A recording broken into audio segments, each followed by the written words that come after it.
Hey, everybody, if you don't like that, absolutely the debut right here. And who the hell else would I rather be with than this man right here?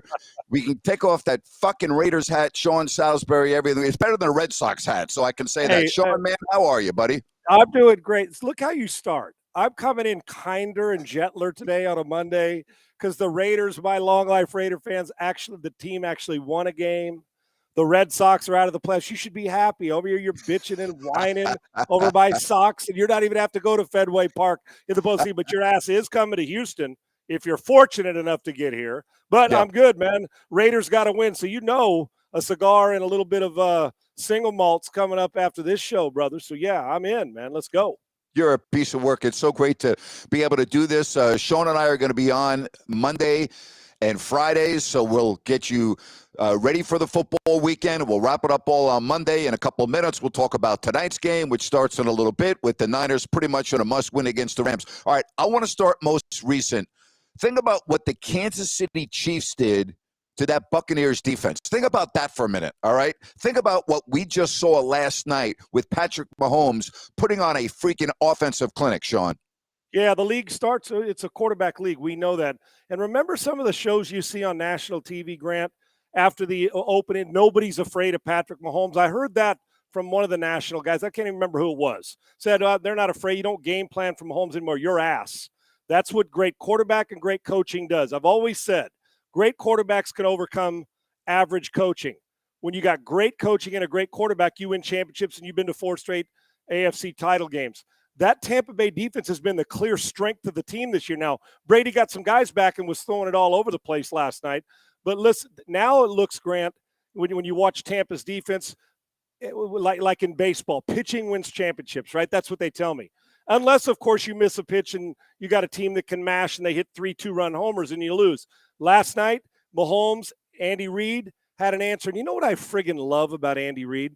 Instead of going in and saying, let's play it safe, it's Tampa's defense, we don't want to risk a strip sack fumble. I mean, they're doing jump passes and they're doing quarterback sneaks with a tight end in the goal line when most coaches are afraid of their own shadow and won't do it. Great coach, great quarterback, even losing Tyreek Hill. Yep. They managed to mix around game plans. I loved what Kansas City did. I don't think Tampa's going away. Wake-up call for them. But they finally ran into a quarterback who was a better match for their defense, and Kansas City took care of their business. I'm with you. Tampa Bay's not going away. First of all, that division stinks, okay? So let's first of all put it right out there. They're going to win that division by default. But when I look at the NFC, and you and I talked about this last week, I mean, I know Philadelphia is 4-0, but I can't put Philadelphia in the same category as what I just saw last night from the Chiefs or the Buffalo Bills, and we'll talk about their comeback in a moment against Baltimore. But again, to me, I'm really looking forward to this game tonight. I want to see if the Niners can get off the mat, and then I really want to see the Rams. The Rams have not impressed me early in the season. I'm waiting for one of these teams to evolve in the NFC, Sean. I would agree. In the NFC, you hear Aaron Rodgers, the NFC is wide open. He goes, we can't sustain this for our defense offensively. So he knows that they've got to pick it up, even though they started. Now they've won 3 in a row after that opening, the opening loss was to the Vikings, right? No, they won 1, lost 1, and won the last 2. Is that how it was, Grant? Right. They're 3-1. Yes. Tampa Bay is trying to get all their players back. Dallas is winning, even though they're not explosive. They're playing phenomenal defense, and Micah Parsons in the group. You go around the NFC, we're waiting for the Rams to play like they did last year. Maybe tonight's the night it starts. And then the 49ers. Everywhere they've got a hell of a player, but can the quarterback now get back into his rhythm that's been not great, but solid for Jimmy? And Jimmy's been better. Put it this way. I think he's one of the more underappreciated quarterbacks, but he's got to make clutch throws, especially the easy ones in games like this tonight and in December or January if they get there. I'll say this, though. If Garoppolo does what he does and Kyle allows him to spread it a little bit, and then they mix in the run and get back to doing what they're doing, and they have not dominated the line of scrimmage, Grant. They have not. And the Rams are capable of taking over. So I'm anxious to see if he lets the governor off Garoppolo, how Garoppolo is now in his second start this year. Because if you don't, the Rams can catch fire. Their weapons on offense are explosive. You better control the line of scrimmage, and Jimmy better play like a starter because it's his or nobody this year when it comes to the 49ers. He has got to pick it up, and I know it's his second start, but if he doesn't play well, they won't win. I like the 49ers at home tonight. I think they're going to control this. I do too. I think a more low-scoring game, and you watch that 49ers front seven, they can get after it too. They will keep them in this game as well. I'll tell you who I probably was as impressed with as anyone yesterday, and that's Buffalo. You go back a week ago, the way they lost that game to Miami after outgaining them, Sean, by almost 300 yards. They had 40 minutes time of possession, but they were baking in the sun. They were on the sideline that was in the sun. The heat index was at 99 degrees. They find themselves down big on the road in Baltimore. But, Sean, you know this. Really good teams, when they're facing adversity, they do what they have to do. They find a way to win. And that's what I saw yesterday from the Buffalo Bills. And you know what, Grant? I saw it on Saturday. I made a point of it this morning on my show. I saw it on Saturday and Sunday. I'll get to the Saturday, and I'm going to be exactly right. I know more about a team when they are getting their ass handed to them and they're not playing their best. They got injuries in the secondary. Josh Allen did not have his best game, and they still find a way to beat a good team, but a team that right now has no idea how to close in the fourth quarter. And Lamar Jackson's a phenomenal player, but you throw a red zone interception into the end zone, and then you give them more chances. Great teams find their way back, and they did. And I learn more about them than I do when they beat somebody 48-10. I've said it before. I do. That's gut check. That is a team that I got late January. They're still going to be playing, and I think you and I both believe that. And yes, heading into February, we'll see. So that's one. But I am with you 100%. And second, and then they don't make excuses for bad play or having injuries. It happened on Saturday too, Grant. One of the winners of the weekend, Georgia's getting pushed to the brink 2 weeks in a row for the most. They haven't played great football. Missouri takes them deep into the fourth quarter, and they got to find a way to win. And You know what? Sometimes wake-up calls are great for teams that keep dominating, kicking people's ass. That will be the wake-up call Georgia needed. They found a way to win. Same thing went with Buffalo after a gut check and a gut-wrenching loss against Miami. This was a great way to come back and find a way to win a game against a team that also will not go away because the quarterback's too good and they're well coached in Baltimore. Sean, I was really surprised what I saw from the Missouri defensive line against the offensive line of Georgia. They really handled them. And I was just wondering, do I make too much out of that? Or when I look ahead to an eventual matchup with Alabama, do you see that being an issue? Again, I didn't think Missouri's D-line could control the game like they did. Grant, you know when you go into and it's never I don't fight in bars, but you know that guy you can see it on movie goes into the bar like bad Leroy Brown. You size up a guy in the bar and you say, "Oh, I got him." And people been talking about him all week long, and you show up, and then the next thing you know, you show up and the guy's smaller than you, not quite as physical as you. On paper, everybody says you're going to kick your ass. They're taking bets, and all of a sudden he comes and punches you in the mouth about 4 times. You're like, "Whoa, I wasn't ready for that." To me, Grant, that is exactly what happened with Missouri. And they're an SEC team too, but the most physical team in America may very well be Georgia. Yep. But what happened was I think they took a punch they didn't expect. You know what I'm saying, Grant? It was just kind of I think they felt that they could kind of lollygag their way through the game and still win. But they showed some guts late, but they took a punch. But what I love is they're like, whoa, it was a wake-up call even during the game. But Missouri was the more physical team in the game until the end. And a lot of confidence. I don't do moral victories, but Missouri, I don't think many people thought they were going to hang around. But Georgia, maybe next time you'll take a step back and realize those guys are on scholarship too, and they pushed them to the brink. Yep. Sean, you and I have not had a chance to speak about the Tua situation. I want to back up, and I want to go to the Bills game last Sunday. My eyes told me he should not have been allowed to go back into the game in the second half. However, that doesn't mean that he had a concussion based on what I know. And again, I'm not a neurologist. I'm not a doctor. But to me, my eyes told me that he should not have gone back into the game. With that being said, okay, I believe he was cleared to play on Thursday by a variety of medical professionals. Could have they all been wrong? Maybe. The independent neurologist has been fired, although that is not as atypical as we may seem it to sound. So you played in the NFL in a different era where they would put up how many fingers do I have in front of my face? And if you guessed it or if you had it right, you'd go back into the game. I understand things are different. I did not, Sean. I did not have a problem with him playing on Thursday. What about you?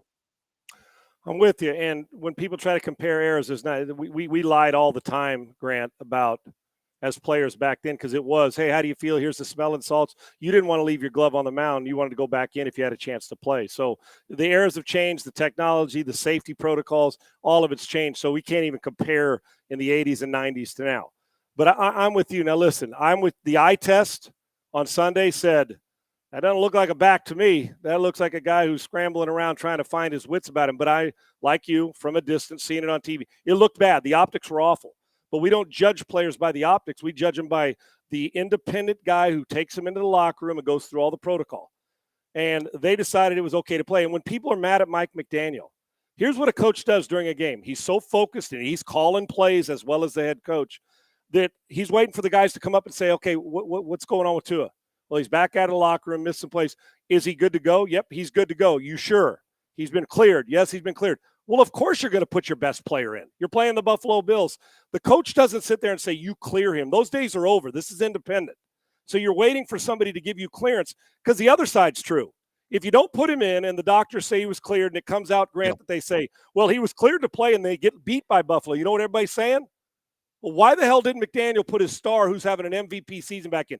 We always got to err on the side of safety. But I will tell this, Grant, as we move forward now, it seemed like a quick turnaround Sunday to Thursday. The doctors cleared him. So if we want to focus on one guy who did it wrong on Sunday, remember who hires this guy. Independent people in the NFL see this. So did they not vet the guy if they thought he didn't do his job right? Was he not worthy of the hire in the first place? They say he didn't follow proper the measure, he didn't understand what he was supposed to do. Well, you hired him. So what are your expectations? That's not Mike McDaniel's fault. So it feels to me like, yes, I get why they did it optics-wise, but it also feels to me like an I confess he did it thing, Grant. What are we doing? Let's get rid of the guy who put him back in. Then that alleviates Mike McDaniel in the NFL, and now we can change the protocol with the NFLPA and get it going. It looked bad, but I'll be damned. It's funny how all these hot take shows come on and constantly underdog, and it shouldn't have been. Yet on the sidelines they were playing, they'd have done the same thing trying to come back in when they're playing. Yes, we got to be safe. Yes, the optics look shitty, but yes, the doctor cleared him. And if I'm a coach, you have no choice but to play him if they tell you can play him if you're in a game like that. We got to fix it, and you can't have the independent guy not know what he's doing, and we got to get better at that. That's for damn sure. All right, speaking about fixing it, now let's talk about the team that you follow, the Raiders. Wasn't a thing of beauty, but that was a must-win. No ifs, ands, or buts about it because they have Kansas City on the road this week. Did you see any signs of hope watching the Raiders yesterday in their win against Denver? They're not. I watched it, and then I went back and looked at the numbers, make sure my eye wasn't lying to me. I'll tell you what they did yesterday, Grant, that they controlled the line of scrimmage, offensive, pushed them around up front. Yeah. Now Denver's offense blows. You can slide that. Not that their talent's not good. Sutton's they got good players, but they are not good offensively. The quarterback's not the same as he's been in the past. To me, 4 weeks into the season, he looks like just a guy who can make throws sometimes, but isn't the same Russ Wilson. Now that mean he's going to come out of it? Maybe, but I'd take 15 guys ahead of him right now and their offense. So with that in mind, but the Raiders have done nothing either, not getting their stars started, not get going. But the one thing they did is gut it out against a defense that has been carrying Denver for the most part. And they controlled the line of scrimmage. They ran the football, and they didn't have to kill you, dominate you with a lot of yards and big plays in the passing game. And they didn't. They made enough of them. The physicality was more Raider football. But if you're asking me if it looks like they can handle on the road the Kansas City Chiefs, hell no. Play like that or any other 3 games you've played, and I'm a Raider diehard, but the facts are Kansas City will boat race them if they play like the way they played the first 4 weeks, even though they beat Denver, who isn't very good offensively. Yeah. All right. I did a rant today. I'm so tired of when a quarterback goes down to hear the Stephen A. Smiths of the world, the Emmanuel Achos, and guys that I have a lot of respect for, by the way, talk about Colin Kaepernick. That ship has sailed. It's not coming back. We heard the same narrative when Dak Prescott injured himself in week 1 against Tampa. All right. Now you look at Cooper Rush, and I want you to evaluate him for me. I look at a guy that clearly could start on other teams in the NFL. I'm not ready to make him the next Johnny Unitas or the Kurt Warner who replaced Trent Green with the Rams with his preseason injury. But I watch Rush. He can make the throws that he needs to. He has pocket awareness. Now he's beat Cincinnati, won a big Monday night divisional game in New York, beat another divisional opponent yesterday. I like what I see in Cooper Rush. Again, I'm not ready to make him all world, but enough of the Kaepernick talk, please. Well, one is it's been 3 games, and he's done put it this way, he's exceeded expectations for me. And I'll root for a backup quarterback because I know what that's like to come in and have to win games for you because that was my role as well. And not try not to lose them, but try to win them and be smart and protect the football and have your team and your coaching staff trust you. Now, I went off on this morning, Grant. I'm glad you brought it up. It's amazing to me. When a guy's 3-0, you know what they want now? Well, we're not throwing for 350 yards. Look who we're playing. Look who the Cowboys are playing.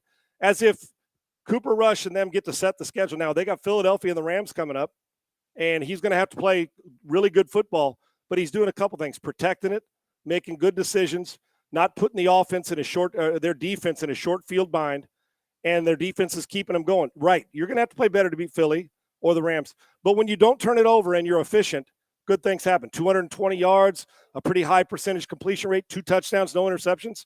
I'm fascinated. The lack of respect that we show a backup who, quite frankly, no, he's not right. Grant, I'm not putting him in the Hall of Fame and saying that there should be a quarterback controversy, but damn, what's the goal? I heard people say, let's come out of this 500. Well, you're 3-0. You can only play the schedule that you play and then do it well. So, listen, Prescott's going to be the quarterback, but I'll be damned if somebody's going to sit here and try to diminish, not you, but what I read, try to diminish the fact that, oh, look at the competition. Those fuckers are getting paid on the other team too, and they're bringing it. So, okay, you beat the Giants, you beat Washington, you beat Cincinnati when they weren't at their best. So what's the excuse next time? Oh, you beat the Rams, but Aaron Donald had a tough game. Oh, you beat Philly, but Jalen Hurts is not throwing like he did the first 3 games. What are the excuses going to be? Now, will the respect grow if he's able to beat the? Sure, and the competition does get tougher.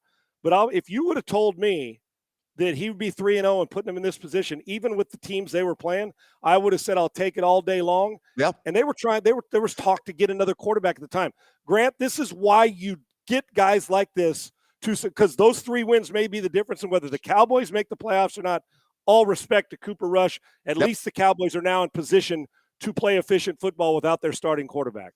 Sean, I'm speaking to the perfect guy for this because you've done both roles. You started in the NFL, and you know what it's like to be a backup. There are no easy games in the National Football League. I'm sorry. Now, there are teams that aren't the 85 Bears defense. But, Sean, for fans to think, oh, gee, they didn't play anybody, I mean, I'm speaking to the perfect person. What a bunch of BS that is. Grant, let me tell you who thinks it's easy. And I'm not saying fans should have an opinion. We got smart fans and media and the rest of it. But it's real easy for me also to sit back. But I look at it a little different because I realized I threw it to the other team enough to know that a bad throw costs your team, but we were able to win some games and get to playoffs and had some big starts as well. But that feeling of you're not going in there of thinking, well, I'm just going to be a guy. You're going in there saying, how do I win this so my teammates and organization and build a resume not only here, but for people that are watching, of course, ego and pride. But most importantly, winning the game. That's the number one stat. So for me, you're damn right they're hard to come by. But sitting back in our living room or sitting in the stands because it doesn't appeal to your visual mind of 400 yards a week, I'd rather have a 220-yard winning passing quarterback than I would, well, it looks pretty, we put up big numbers, but we can't beat anybody. So for that, Grant, and he doesn't go into the game saying, oh, it's just the Giants. Shit, he's saying they're playing good football. I got to play well. I don't want to leave this on the table for him. So, it's easier from the fans in the stands or having a beer to say, yeah, but he's just Cooper Rush. He's just a backup. Well, I got news for you. Opportunities come in strange ways, and Cooper Kupp, he's done a lot of good things too. Cooper Rush has done everything he is supposed to do and then some to keep the Cowboys afloat without Prescott. Isn't it amazing when you think about quarterbacks that people really don't know a lot about, and when they get their opportunity, then all of a sudden they become a name? I mean, Jimmy Garoppolo was like that. I mean, let's just call it the way it is, okay? Tom Brady was like that, all right? But I'm not comparing any of these guys to Tom Brady. But the point is, Sean, I wanted to ask you, because I talked about this again on my rants today. I'm not asking for a specific number. I'm just asking for a general idea. How many Cooper Rushes are there on NFL rosters right now that all they need is an opportunity to get on the field, and they can show that they're worthy of being a quarterback in this league? Grant, it's such a valid, good point. And let's get to the evaluation process too when they're coming out of school or haven't got a chance, or they're a 5th-round draft pick. Hey, I've seen plenty of so-called experts screw up a draft that don't know how to evaluate a quarterback and miss, and then all of a sudden Kurt Warner's your MVP and wearing a mustard-colored jacket, right? Because you didn't evaluate him right. He went to the perfect situation, right? Those happen, not in the Hall of Fame, but they happen. And real quick, get back to your Kaepernick. I wanted to hit this just for 10 seconds. Listen, we're talking about 5 or 6 years out. No, we're not talking about 6 years ago when he could have played. He's been out that long. Right now, you're not – Colin Kaepernick's not coming in to start or back up for anybody. If he was, it would have already been done. And I'm talking about just the field, on the field playing. I'm sure he's good in a pair of shorts at the park, but when you've been out that long, even if you were a starter and a Pro Bowler just before you left, that's too long to be out. That narrative of people keep doing that, stop it. His football career as an NFL starting quarterback is done, and not going to back up either for football reasons. Now, that for me. Now, back to this. I'd say, Grant, there's a handful. First of all, it's tough enough to find a guy that you can trust as a backup because not a lot of teams invest in that. They're just hoping their starter doesn't get hurt. But there are guys in the right system and they're coached and taught right that if you put them in the right system and they get an opportunity that's not one game, but is an expanded opportunity to either prove it right or wrong. Now, they're backups for a reason. I get it. But every now and again, you'll run into a backup. I'd say probably, Grant, there's a half a dozen of them that if you gave them the job and said the Nick Foles of the world, that they could sustain good play. Great play, that's few and far between, and there's been some good ones, like when Steve Young was a backup that we knew he was going to be a great starter. But the key is finding the backup who you can trust, like Andy Dalton yesterday, like Cooper Rush, and anybody else, Case Keenum out there that can win you games and start games for you. Rarely do you find the superstar who's designated a backup, but you can find a hell of a player that could start 17 games week in and week out. That's for sure. I'm probably making too much out of this. You can see the background behind me. You know I'm a Giants fan. I don't know if you had a chance to watch any of the snaps yesterday with the game against the Bears. Yep. I watched the game, and then I went back and watched the game again because I wanted to isolate Kayvon Thibodeau, who was taken 5th overall in the draft. Sean, I am not in any way, shape, or form saying that he's not going to be a good football player. I'm just not seeing it yet. I wouldn't even have known he's on the field if I did not go back and just isolate him. And again, I watched every single snap that he took. He's just not that impressive to me right now. Maybe I'm missing something. Yeah, well, Grant, remember coming out, there were some that loved him, some that kind of liked him, and some that, wouldn't have taken him in the top 10, all these draft gurus. And that's why there's so much discrepancy between some people may have him as a late first rounder, others got him as a top 5 pick, and he was taken high. Well, it's that team who evaluates him. I'm going to cut him a little slack, Grant, for this. It's injury and early. Fair enough. Motor running, miss some time, conditioning, all those things that go into going. But you can tell the initial, like, for instance, go back to last year's rookie year with Dallas. You could tell in 4 snaps that Micah Parsons was different, right? You just could. Now, that doesn't mean Thibodeau can't. I'm anxious to see where that motor goes. And when you disappear on tape in a game, we start to wonder, if we're not calling your name at that position, we wonder why. But I think like we would a quarterback, Grant, he deserves an opportunity to pop since he's been through a training camp, has been banged up, and has missed a bunch of time. I'm going to wait and judge him after 5, 6, 7 of these to see, at least on the initial returns. But if you're asking if he burst on the scene and played the Micah Parsons card, absolutely not. That cat's built different. But we know those guys. The question is, will Thibodeau turn into that guy, or will he be a guy that, that flounders around? I think it's unfair, and I know what you're saying as a Giants fan. I think it's unfair for us to say, well, is he going to be that guy yet? But when we're in December and we're doing this show, which we will be, I think we'll have a better idea of where he is when it comes to it. But their defense is playing really good football. Yep. They're going after it. And Brian Daboll's changed the feeling in that building. I assure you, they expect to win.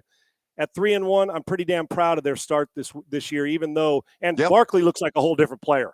He does healthy and going. Yeah. Now I know why they drafted him second, because I'm against drafting in the top 15 picks a running back. That dude is electric this year and making it easier on the offense, and the defense is playing really good football. Yeah, Cody says 3-1 New York Football Giants, 6 sacks, 3 forced fumbles. I mean, again, I look at the NFC. First of all, let's just acknowledge there are a lot of mediocre teams in the NFL, but wins are wins, and you never know what can happen with a young team. I mean, I could see the Giants right now losing 6 or 7 in a row. Don't make no mistake about it. They're not good. But, Sean, there's something, you've been on these teams. When you kind of start feeling good about yourself and things start going well and you believe in a new coaching staff, you never know where that can take you. Grant, it's just like in a game. Let a team that's not supposed to beat you hang around till the fourth quarter, and they'll believe they could beat you. Ask A&M how that felt with Appalachian State. So, yes, and there's pride. And as you know, I always say this, the difference between the worst team in the league, whether that's the Texans or somebody else, and the best team in the league is great quarterback play, about 3 other players, and about 8 to 10 snaps a game. That is the difference. And they're making – the reason they're 3-1 is they're making more plays than they've made in the past. Those plays that have been in between, they're playing better at it.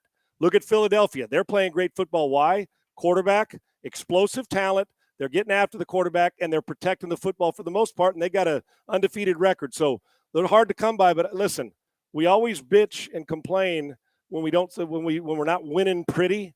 But I'll take some ugly wins, Grant, over a pretty loss any day of the week, because they're at least starting to build a foundation of the culture and the trust in the coaching staff. And it looks to me like they're being taught better than they've been taught in the last handful of years.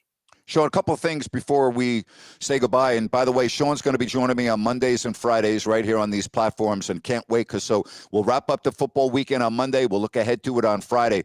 When I look at college football, Sean, and again, this beginning of this season to me, we've had, to me, a atypical number of upsets already. That's what I'm seeing. And again, we almost saw Georgia lose. We saw Alabama should have lost, Sean, 2 weeks ago at Texas. I mean, let's just call it the way it is. They were the benefit of a horrible call that kept the drive going. And a quarterback who does a star thrower who can rip it, who didn't get to play past the first quarter, and he'll be back for Oklahoma more than like this week. Yeah, that's a great point. So, do we have what you would call that dominant team right now in college football, Sean? No, a dominant. I mean, we have teams that are on the verge of it. We know that Alabama and Georgia could turn it up. We know that Ohio State's defense is getting better, and they've got explosive talent. And we haven't even seen their full array of talent at Ohio State. But that one team that you say, Grant, if they play really good, are they unbeatable? No, I don't think we do. I think we got some really good teams and dominant. I think it's really three tiers. You got the top tier, which is Ohio State, Georgia, and Alabama in no particular order, and health comes into play, obviously, especially for Alabama. I think Michigan's on the verge. Southern Cal's got to play better defense, but their offense and Caleb, they can beat anybody offensively. So I think there's some dominant parts of each team, and Georgia has looked the part for the majority of the season. But if you're asking me if it's one of those, like if they play 80%, they're going to win every game. No, you play 80%, Michigan can beat Georgia. You play 100% if you're Georgia, and like you did last year, unless a quarterback has an out-of-body experience, you're going to have a chance to be playing in the final again. But we got about 5 really good teams, 3 better teams, and with the Trojans, they've got to play better defense, and with Michigan sustaining that offense. But Michigan's physical, and I think they're better with J.J. McCarthy than they've been the last handful of years. Well, Sean, I got to tell you, I'm so pumped that you're doing this with me. It's going to be awesome. Again, twice a week on Mondays and Fridays. And guess what? We're also going to start talking some baseball. I told you this back in June when the Yankees were on a historic run, and they certainly cooled off, and that belonged to the Dodgers now. I would not be shocked. All right, we've been talking about everyone wants to see the Astros and the Yankees, and I would love to see that too. I don't be shocked if you don't see the Yankees and they're already gone by then. I don't have a good feeling about this team at all, but where you're at, you work for the flagship station of the Astros. Not that that matters. You call the way you see it. I just don't think anyone's beating the Astros in the American League. Now, I'm not saying they're winning the World Series, but I don't see a team in the American League beating the Astros. Unless they have unless something happens major between now and then, which it won't. They got a 15-game starter who's not going to start in the postseason with Garcia. A 15-game winner, should I say. They're not going to start. Their pitching staff's too deep. The bullpen's been great. The Astros, unless they stub their all 10 toes, are going to be playing a National League team in a World Series. You heard it right here first. They're the best team in the American League, and they've been in this situation many times before. 5 straight ALCSs. They know how to play under pressure. Even if Springer leaves and Correa leaves, they seem not to miss a beat, and their pitching staff has been lights out all year long. The Astros are the best team in the American League, obviously record-wise, but you're going to have to do something awfully special, Grant, to beat them in the American League. Now, the National League, that may be a different conversation when we get there. The Astros are the clear choice in the American League, and I think most people realize that. Sean, we will talk to you Friday, buddy. I really appreciate you. This is fun. I wish 30 minutes went this fast when I was back in school, but it never went this fast. I assure you it never will when you have to do something you don't want to do. Grant, I appreciate you. I love you, brother. Keep up the great work. Thank you. Thank you, Sean. Love you too, buddy. Good stuff with Sean Salisbury. Again, every Monday and Friday, Sean is going to be with me right here. And then Jerry Reynolds to talk Kings basketball, to talk the NBA as well. We have another segment that we're going to get to in just a moment. But I want to tell you that we are coming to you thanks to New Works Plumbing of Sacramento. Locally owned for over 20 years, New Works has a fix for you. For your plumbing needs and repairs, just go to newworksplumbing.com, NEWWRXplumbing.com. All right. So if you listen to me Monday through Friday on Listen App, and I'll be coming on right after this show at the top of the hour, you hear Ryan in Sactown, or Rhino in Sactown, and he is going to join me right here for segments on YouTube Live as we talk a little NBA, we talk Kings, we talk NFL. Ryan, how are you, buddy? It's great to have you on YouTube here. Thank you, Grant. Thank you so much for having me. This is a great setup. Very, very well done. Love to see all the chat. So very appreciative to be here. Yeah, absolutely. I know that you had some great points about Tua, and you and I were on different sides of the fence on this. You just heard what Sean had to say. Now that we have seen an independent neurologist, he has been fired, which is part of the protocol in the NFL. Are there any things that still jump out at you that you need answers to? Absolutely. Why was the neurologist fired? That would be the first question. Like these guys, how many jobs, Grant, for independent neurologists are there in the United States? There's 32 with the NFL. So, why would that not be vetted more? And why would they not have, done a better job? I'm not saying people make mistakes, Grant.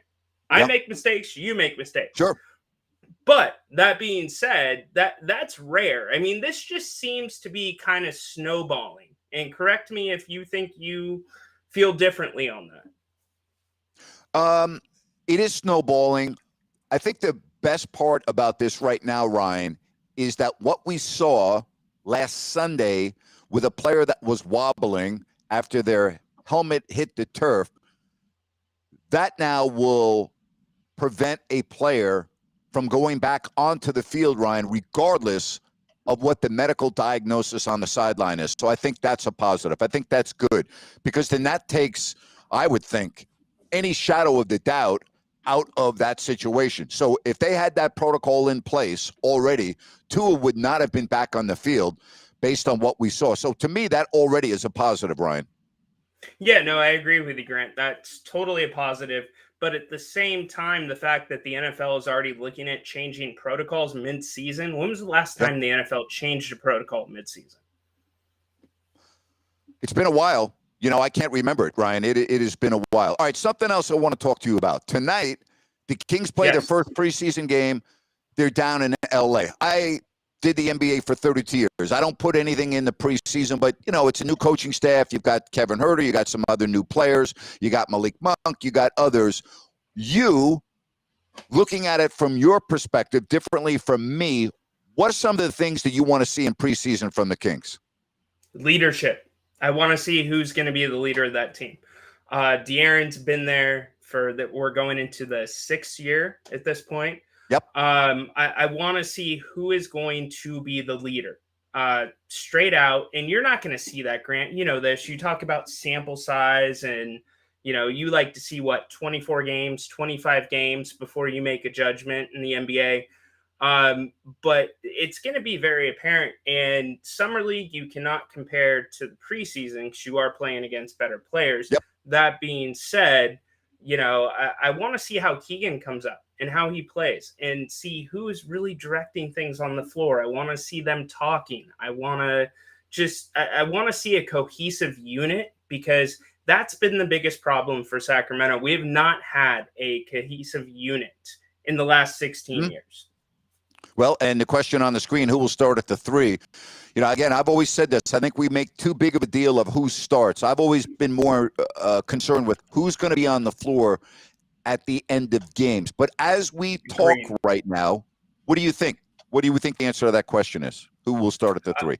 It's probably going to be Harrison. I would think so. I would agree.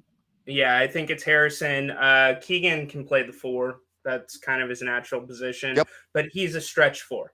So that's something the Kings haven't had in a while. Grant, I mean, when was the last time we had a stretch 4 and we're going off Summer League again? Yep. But when was the last time that we had somebody that possibly could stretch the 4 like that at that position? It's been a while. I mean, they have had guys that could do that. They weren't really playing a natural position. But, yeah, I keep on. Here's something that I want to get across. I keep on hearing defense, and I've been reading and hearing about, the emphasis on defense and the intensity. I've seen that in a lot of training camps. I mean, the Kings have brought in defensive coaches in the past. All right, they have. And I always hear about their defense and their defense. And then you see it in the preseason and you see it on opening night. And then 2-3 weeks into the season, all the fans are going, where's the Kings defense? How come they're so bad defensively? So I don't really pay attention to the talk about defensive intensity in training camp. Talk to me around November 1st, okay? And then let me know if you're seeing the defense that you heard about in training camp. This goes on every year. Will this year be different? I would say probably not for this reason. You can only obtain a certain level of defensive expertise, if I can use that word, if you have good defensive players. The Kings don't have a lot of good defensive players. Can you play team defense? Absolutely, you can play team defense. But when you don't have good individual defenders, your defense can only take you so far. So, again, it's a work in progress, Ryan. You got Mike Brown, who was a defensive coach. We know that. To me, it starts on the ball with De'Aaron Fox. We know Davion Mitchell can play defense, but you can't play defense when you're not on the floor. So, Ryan, when you look at De'Aaron Fox, no specific order, Davion Mitchell, Malik Monk, Kevin Huerter, I mean, you can only have two guards on the floor at the same time unless you go small. That's going to be another interesting part. How many minutes are players like Davion Mitchell, Malik Monk? And again, we're not going to find that out tonight in L.A., but as this season begins, it's going to be interesting to see how Mike Brown divvies up the minutes in the backcourt. Yeah, no, it is, Grant. And I think you can't really decipher at this point because I would think you would agree with defense in the NBA. Sure, they're playing defense all the time, but they're not playing the same defense that they're playing as it gets closer to the playoffs and in the playoffs and when you get to the finals. So that's kind of the decipher, but I think Davion is going to take a huge jump this year. I mean, he already in his rookie year lit it up with defense. And the fact is he was on a bad team and he was the best defender. And he was giving a tough assignment for 82 games a year. So I don't know about Herter because I've not really watched a lot of his film. He's good. He is good, but okay. So let me ask you: is he good on both sides, Grant? Yes, he's good on both sides. He's a good defensive player. He's very smart. He's got a high basketball IQ. He doesn't do anything great, but he does everything well. And I think that's a really good fit for Sacramento. The one part that I always watch with Sacramento is their basketball IQ. Like Buddy Hield did not have a good basketball IQ. I mean, just let's call it the way it is. Buddy would make a lot of dumb mistakes at the end of games. Buddy was a prolific shooter. We get that. But in terms of basketball IQ, it wasn't where I would like to see it. I think Kevin Huerter, his basketball IQ is really high, and I think that's going to be a big plus for Sacramento. But wouldn't you agree, Buddy? If you look at the roster from last year and the times that Buddy was here, was there anybody that hustled more than him? No. Even if he was throwing up shots he shouldn't have been, he still hustled his ass off. Buddy is as one of the top competitors that I've ever been around in all my years covering the NBA. You should have seen this guy in practice, shooting contest. Absolutely hated to lose anything. So, no, Buddy didn't take plays off. All right, I want to switch gears real quickly, and I want to go to tonight's game. Who do you think wins tonight? It's going to start here coming up in just a little bit. Monday Night Football. This is pretty much a must-win game based on the way the season has started, based on how poorly San Francisco played last week in Denver. Divisional game. Garoppolo's got an excellent record against this Rams team. I'm concerned about the offensive line for San Francisco. I'm hoping San Francisco wins because I want to see them get back into the mix. I think they're going to have to play a near perfect game. Well, you know where my allegiance stands. It is in the Pacific Northwest. That being said, I do think San Francisco wins this game. I think Jimmy bounces back. You're looking at Jimmy G, right? He was on a practice field without even a 49ers jersey on him. It was a neutral jersey. He did not have the playbook. And I think he just needs a little bit of time to get his legs under him. That defense is extremely strong. You're dealing with, Matt Stafford, who is been inconsistent. You got the elbow injury where people are bickering back and forth. whether or not, it's a big deal or not. So I'm going 49ers all the way here. Speaking of your team, I got to tell you, Geno Smith's really impressed me. I watched that game yesterday, and think about the number of points on the road in Motown, and this is better than I thought he could play. I've been pretty impressed so far with what I've seen. I did not think, Ryan, that the Seahawks would win 4 games this year. Look at where they're at already. They've surprised me, and I got to tell you, I got to give credit where credit's due, and that's on the back of Geno Smith. He's been better than I thought he would be. Yeah, Grant, are you sure that's Geno under that helmet? I just want to make sure. So, it's been very surprising for me as well. Was not expecting it whatsoever, but he's playing great. Or I shouldn't say great, playing well. Very good. Much better than we expected. Well, buddy, this is going to be fun. We're going to do this every day. I've got Jerry Reynolds coming on. I've got Sean Salisbury on Mondays and Fridays. We'll come up with some fun. And, again, the Kings preseason game tonight. So we'll get a little glimpse. We've got the 49ers and the Rams, so we have a lot of things to talk about tomorrow. So I'm pumped, man. I'm really excited about this. I'm so excited, Grant. I'm looking at the right side of the screen and seeing all the chat and, how it's just right there. Like, good job, Grant. I am so happy for you, Sean, Jerry, and well done, sir. Thanks, buddy. We'll talk to you, I'm sure, on Listen App coming up in a little bit. You have a good rest of the day. All right, buddy. All right, so that's good stuff right there from Rhino in Sactown. So what we're going to do here on this channel, we do have the chat line, and if you want to send me a message, and I can put it up on the screen, and we can kind of go back and forth. So Sean Salisbury is going to be on with me on Mondays and Fridays, and then we'll pick out a day for Jerry Reynolds to join me. And Jerry, of course, will be zeroing in on the Kings and the NBA.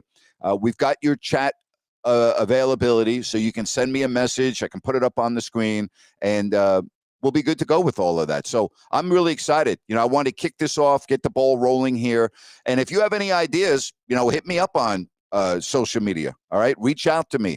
Tell me there's something you want to see. You want to see this. You want to see that. And we're going to grow this. And I'm also going to have other guests on. So there won't just be Sean and Jerry and my segments with Ryan. We are going to have other guests join me right here on this show. And then, of course, right after this show, I'm going to have my Listen App show where we can converse back and forth. And if you're not familiar with Listen App, just go to your Google Play Store or your Apple Store or whatever. You can just download it. It's Listen App. And I'm on there every single day at 4 o'clock Pacific. It's just like talk radio. It's interactive, and it's very easy for you to come on with me and ask me questions, and that's the way the show works. On Wednesday, I have an open forum Wednesday. I also have a fantasy football roundtable that we do on Wednesdays. So that's a lot of fun. Open Forum Wednesday is my favorite day of the week on Listen App. But if you're in the football, and we are in the football each Monday, each Friday right here on YouTube Live, it will be Sean Salisbury. And I've always had the utmost respect for Sean. I just love his knowledge and everything else. So, hey, I want to say thank you very much for getting us rolling right here. I want to thank New Works Plumbing of Sacramento for their loyalty. And if you're interested in sponsoring the show, if you want to sponsor a segment with Sean or sponsor my segments with Jerry or Rhino, you can do that. Just DM me on my social media platform. Twitter would be the best way, at Grant Napier Show. All right, so awesome. Good kickoff show. We're going to be back tomorrow. Have yourself a good rest of the day, and quick turnaround for me. I'm going to get ready. I'll be on Listen App coming up at 4 o'clock Pacific. So, again, thank you very much. Grant Napier saying so long, everybody.